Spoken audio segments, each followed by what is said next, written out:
Hello, everybody. It's George from Ireland. So, welcome back to my channel. Anyway, so commenting about what this incursion now is it day 17? It's been going on a very long time. So, although the thing is that they're scarcely expanding the area that they're in, and some people say, well, the Ukrainians are present, they don't necessarily control all of it. Uh, right. So, over 1,000 square kilometers.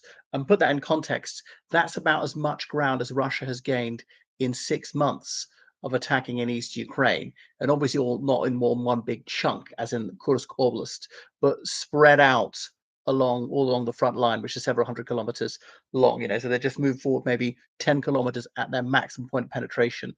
The Russians, in exchange for quite easily 150,000 casualties, which doesn't mean 150,000 dead. Perhaps a quarter of that is dead. An awful lot of equipment has been destroyed. What sort of hardware they lost, like I said, tanks, armored personnel carriers, howitzers, infantry fighting vehicles, anything else, all sorts of missiles or drones used or often shot down without actually causing any casualties. So, but anyway, that's partly because the Ukrainians attacked somewhere that was very lightly defended. They faced minimal opposition. The surprising thing, perhaps, has been Putin hasn't prioritized repelling this. He might have said, just forget advancing in East Ukraine. We'll do that later and withdraw a lot of troops, tens of thousands, throw them into Kursk Oblast, and just sheer numbers will prevail. And that's normally how they manage to win. It is simply numbers, not maneuverability, not skill, the quality of their training, or indeed the quality of their weaponry. Is obviously numbers of troops, but also numbers of shells, things like that. Just volume of fire rather than accuracy or range. But to many people's surprise, and perhaps Ukraine's chagrin, he hasn't done that. Now, Putin is perhaps not quite as stupid as he may seem. There may be some method to his madness, saying, well, 1,000 square kilometers in the context of a country of is it 18 million square kilometers is nothing. So this is nothing to worry about.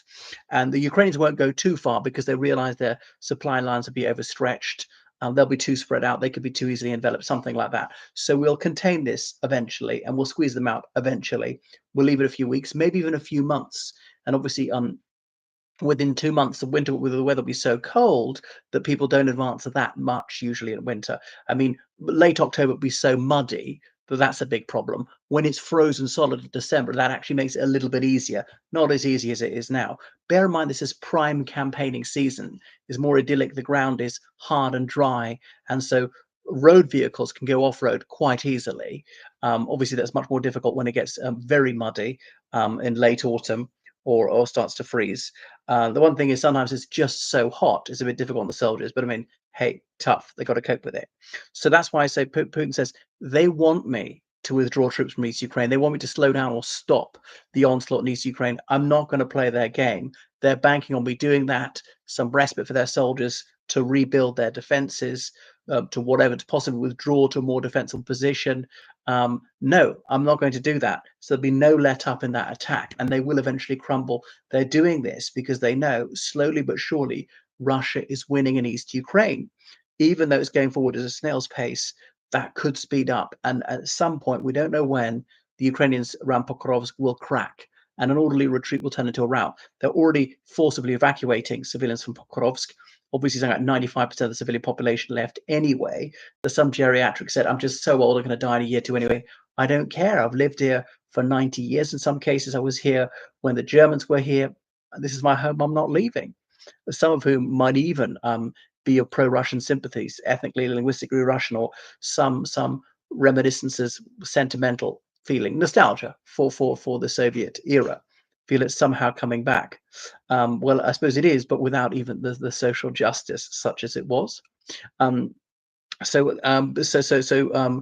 Zelensky was thinking that Putin will blink, will think, I can't allow this incursion to go on so long and be contained.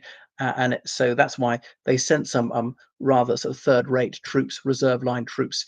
People have been rushed through basic training, these teenage conscripts, and that's why they fell quite easily. Some of the Akhmat battalion, as in, it was more than a battalion despite the name, they're Chechens, named after President Ramzan Kadyrov's late father, who was assassinated by hard-line Chechen separatists.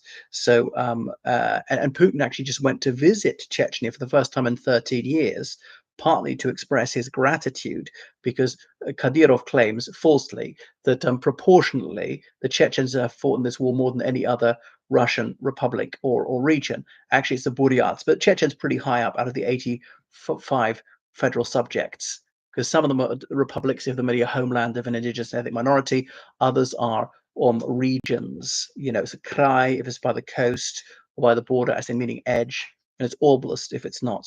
Um, Moscow and St. Petersburg the lowest proportionately, and obviously the socioeconomic factors.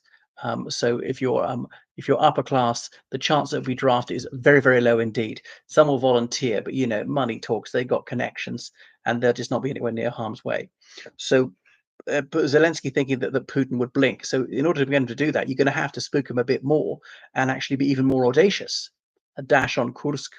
The one thing is the Ukrainians have taken down those three bridges over the River Sem, which may be cutting off the retreat for some Russian units, meaning they can't get more munitions in. He thought up to 3,000 Russians be trapped and obliged to capitulate. On the other hand, the Russians had built a pontoon bridge. Perhaps surprising, the Ukrainians didn't kill them or trying to do that, because obviously a pontoon bridge takes a few hours, sometimes even a few days to build, depending on the size of it, and that's a lot of military engineers there in one place, kind of a sitting duck. And they have done this before when the Russians have built pontoon bridges, attempted to cross them earlier in the war. Unless this is part of the strategy, you want a pontoon bridge, you'd rather that they retreat, would rather they be reinforced. Anyway, that's sort of educated guesswork. But one thing about destroying those bridges, it does tell us another thing, is the Ukrainians were not planning to advance over that river. Because if they were, they've just made themselves a lot more difficult themselves. And yes, they have amphibious vehicles, but nowhere near enough. I mean, they've tried it with very little success over the Dnipro near Kherson, and they managed to hold on that foothold on the east bank of the Dnipro, but not managed to expand there. The Russians made strenuous efforts to hem them in, have not quite driven them out. Admittedly, the Dnipro is much wider at that point than the River Sim. So what's going to happen? I mean, I think at this rate, the Ukrainians are going to hold some of Kursk Oblast for at least several more weeks. So the Russians are just not prioritizing, and there's no indication they're going to do so. Now, how Zelensky could blink is say that the Russians, they are actually advancing towards Pokrovsk and elsewhere, and that is a nodal point, is vital for logistics, because there's several roads and railway lines that go into there, and to supply the troops at the front, you need so many trucks going down those roads with so many tons of ammunition, so much in terms of rations. Fuel, not so much, because they're hardly driving anywhere. But anyway, if that falls, that cuts off a lot of roads. And yes, you can go off-road, but they're not as many off-road vehicles. It's kind of rather more difficult. And going on the road, though, is a little bit risky, because that's where the enemy expects you to be, as in to destroy you. I know you can say, well, you can see everything these days with satellites, with drones and stuff like that. Yeah, but there's got to be someone watching that, taking in that information and making a decision to act on it, because there are too many moving parts here for them to do that. The Russians just don't have enough time to say, well, that truck's here, that truck's there. If we know there's a road they very, very regularly use, then that doesn't take much surveillance. So anyway, so hoping that Zelensky will say, we're going to have to pull out of Kursk Oblast, forget that, we did it, it was just a demonstration, we proved a point, and those crack troops, we have to put them into the front line, maybe around Pokrovsk, to try and say that, so we're not driven back too fast. At the moment, there's no indication that they're going to do that, but the Ukrainians could have gone a bit further, a bit faster. It makes me cast my mind back to June 2023, the Wagner coup, when Yevgeny Prigozhin, when they crossed the international border from Ukraine back into Russia, took, wasn't it, Rostov-na-Donu, and then advanced to Voronezh, which is like, 300 kilometers south of Moscow, something like that. And so they went, was it 800 kilometers in just about 14 hours? And had they gone on for like another 3 hours, they would have been the outskirts of Moscow. But they didn't go to the gamble, and it shows how rubbish Putin's army is. That some of the units stood aside and didn't go for it. And okay, they would have fought against the Ukrainians. They didn't strive to attack Wagner Group for a number of reasons. Partly, Wagner Group has a reputation of being hard as nails, and these weren't just the prisoner recruits. Some of them were the really battle-hardened veterans, and they're often regarded as really great guys in Russian society, idolized. And the other one is, because they had some sympathy for Prigozhin's complaints about Putin, and he said, "Well, I'm not going for Putin. It's Gerasimov I want." And Sergei Shoigu, who was obviously removed a few months later from his position, tacitly confirming the complaints about his gross underperformance.